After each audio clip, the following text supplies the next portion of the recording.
In today's video, I am back with another beginner crocheting tutorial. I'm actually obsessed with this little series because I would have loved to see tutorials like this when I first started crocheting. And today we're going to crochet a card holder. So this actually has a little bit of a backstory as to why I'm making a card holder, which I'll explain soon. But this is very simple to make and it just fits one card. I think you could make it wider, but I'm not sure how you would do that. But it just fits one card that you just slide in and out, and it's good to just put in your handbag or in your bag. If you lose your card often, you can just feel this crocheted casing around it and know that that is your card. So for this project, we're going to need some yarn. You can use whatever yarn you want, but I'm going to use this white yarn. And then you're also going to need a crochet hook, and as always, I'm using this 4mm crochet hook. You're also going to need a pair of scissors and your card because we need to use this for the measurements of our card case. And if you're wondering what's going on with my hands, Eid was like 3 days ago and my friend did my henna and it's starting to fade away, so it does look a little bit crazy right now, but it should fade away by next week, hopefully. But yeah, we're gonna start off this project by making a slip knot. So we're gonna make the slip knot here like so. Next, I'm going to just place my crochet hook onto the slip knot and tighten it, and I'm going to chain as many as I need. So we're gonna see how many chains we need for it to make up the length of the bottom of our card. So I'm going to show you what I mean by that very soon. I'm just going to chain a few and see how many I need. Okay, so what you want to do now is measure your chains and see if it fits onto your card. So here I have my chains and I'm going to just put it across my card like this. And as you can see, it's about one chain too long, and that's what you want because we're going to skip this chain and we're going to crochet into the second chain. So we need that extra chain. All right, so we're going to just put our card away for now and then start making the case. So what we're going to do is single crochet into the second chain from the hook. So we're going to skip the first chain and go straight into the second one like this, and we're going to make 2 single crochets in the same space. And once you do 2 single crochets in the same place, that is called an increase. So here we have just increased in our second chain from the hook like this. And now we just want to make single crochets all the way along, except in our last chain where we're also going to do an increase. So in our next chain, we're just going to make 1 single crochet like so, and then in our next chain we're also going to make another single crochet. So we're going to continue this process until we reach the last stitch. Now that I've reached the last chain, I'm going to make an increase. So I'm going to complete 1 single crochet in that stitch and then another single crochet in that stitch. And that is all you need to do to start off your project. The rest is very repetitive. All you want to do is single crochet all the way around as many times as you need so your card is completely covered. So we're going to start this off together. So we're going to put our crochet hook in our next stitch, which is over here. Yarn over, pull that loop through, yarn over and pull that through, and that is our first stitch.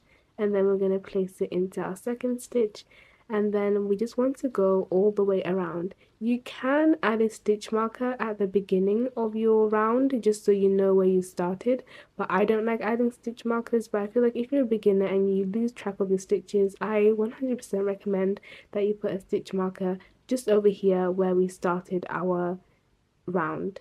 So yeah, we just want to go all the way around, and this is my favorite part of any crochet projects, where you just have to make single crochets until your project takes shape, and it's just very relaxing. You can literally just put a video in the background and crochet away. Here I have just finished the first round and it's already taking place, as you can see. So yeah, I'm gonna go around a couple more times. Probably I'll try and count how many times and I'll tell you guys how many times I went round, but I might lose track on the counting. But it's very easy for you guys to measure. So let's just get our card here and take it off the hook so I can show you guys. So if I put it in, it only covers the bottom, and we need to go all the way to the top. Okay, so one of the main reasons why I decided to make this project was because I got my first bank card like less than a week ago. Like all my details came about 2 days ago, and I've been procrastinating about getting a card for so long. And I used to just use my dad's card, like he has like spare cards, so he just transfer money into one of them and I just use it. But I feel like he wants me to get the card the most because I feel like he's sick of transferring because I had to keep asking him what the balance was. But now that I've got my own card, I can check my own balance and I can just, see how much money I have by myself. And yeah, I finally got it. And I'm 18 years old now. I turned 18 last month, and it's about time that I opened up my bank account. So just as like a little fun project, I decided to make something that I can just keep my card in. And they look really cute as well. You can make them in so many different colors.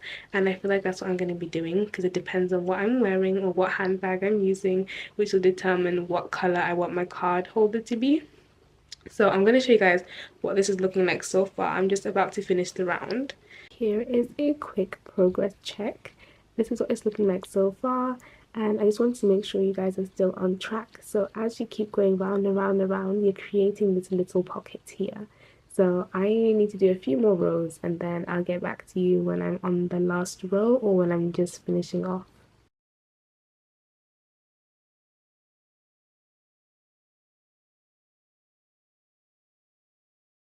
I am on my last stitch, so now I'm just going to complete the single crochet, chain one, and take my hook off, and then I'm going to cut the yarn over here. And as you can tell, I have lost my fabric scissors, so I'm just using some random scissors that I found in the house.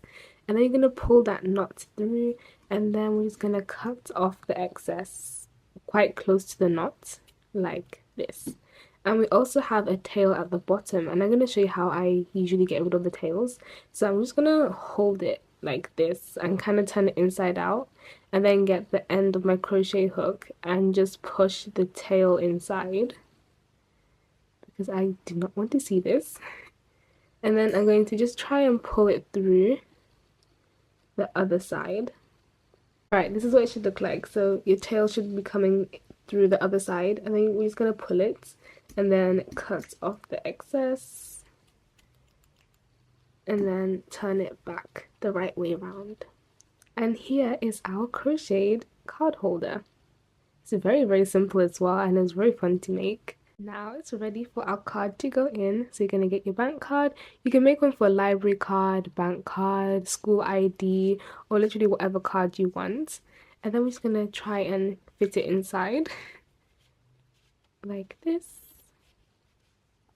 And this is our finished card holder. And you can just adjust it and kind of stretch it a bit so the whole card is covered. It does take a little bit of adjustments, especially because my yarn is loose. Because for this one that I made, as you can tell, it's a lot firmer than my white one. So it didn't really require that much adjusting to put the card straight through. But yeah, here we have a white one, and I love these. I'm going to make so many more in different colors. But as you can see, we do have slight holes in the card, and that's because of my hook size. If you don't want to see holes, then you can use a smaller hook size, and that's what I used for this one because you cannot see anything through this. And I also put a little bow on the front. I'm not sure if I like the bow, but it's good that I made one that does not have a bow. Alright guys, that is the end of today's video. I really hope you enjoyed it, and as always, I will see you in the next one.